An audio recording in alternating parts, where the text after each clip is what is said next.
তার মানে আপনার যে প্যাটার্নটা উপস্থাপনা সেটাকে আপনি চেঞ্জ করে ফেলছেন, এভাবে আর আপনি হাজির হবেন না উপস্থাপক হিসেবে? আমি শুধু এখন অভিনয় করতে চাই।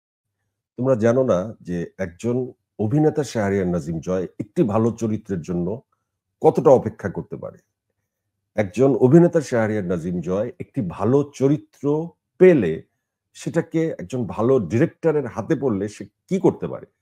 আমি আমার সেই অভিনয় সত্তাটা নিয়ে আমি বাকি জীবন বেঁচে থাকতে চাই।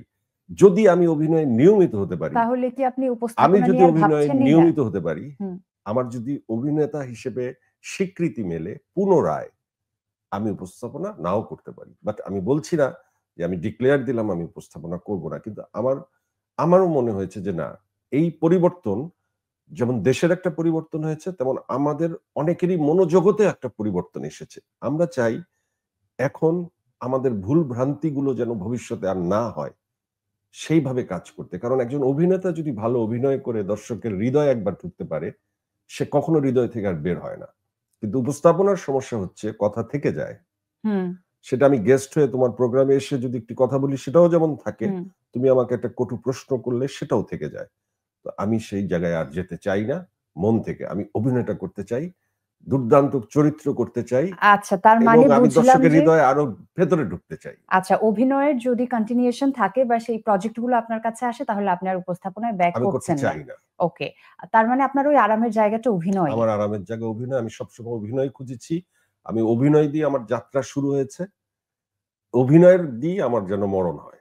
আচ্ছা, অভিনয় থেকে যখন উপস্থাপক হয়েছেন, এই প্রসঙ্গে যেহেতু আমরা কথা বলছি, why you chose this pattern, এই কনসেপ্টটা নিয়ে আপনি কিভাবে কাজ করলেন? শোনো, যে এত ভেবে তো আর কিছু হয় না পৃথিবীতে। আর এত ভেবে যে ফলাফল ভাবনা অনুযায়ী আসে তাও তো না। তুমি যখন একটা কাজ করবা তখন ওই কাজটাকে হিট করানোর জন্য তোমার আশেপাশেও অনেকে তোমার পরামর্শদাতা থাকবেন। একবার একটা প্যাটার্ন হিট হলে তুমি বুঝে যাবা এই শিল্পটাকে কিভাবে তোমাকে ধরতে হবে। আমার প্রোগ্রাম কিন্তু প্রথম দিনই হিট হয় নাই। ওকে। আমার প্রোগ্রাম কখন হিট হইছে জানো? আমি একদম সেন্স অফ হিউমার যখন শুরু করি তখন সুপার ফ্লপ। এটিএন বাংলা আমাকে চিঠিও দিয়েছিল যে মানহীন একটি প্রোগ্রাম দ্রুত বন্ধ করার পরামর্শ দেওয়া হলো এবং এই নেক্সট এপিসোডের পর বন্ধ। আমি তখন অনেক রিকোয়েস্ট করে ১ টা মাস বাড়িয়েছিলাম যে আমাকে আর ৩ টা পর্ব করার সুযোগ দেওয়া হোক। আমি আমি জানতাম ৩ পর্ব পরে আমার অনুষ্ঠান বন্ধ হয়ে যাবে। সেই অনুষ্ঠানে একটিতে ছিল অপু বিশ্বাস অতিথি। আমি ওকে জিজ্ঞেস করেছিলাম, "অপু কেমন আছো?" সে উত্তরে বলেছিল, "বুবলি থাকতে আমি ভালো থাকি কিভাবে?" তো আমার পরের প্রশ্নটা কি হবে? কেন? বুবলি তোমার কি করছে?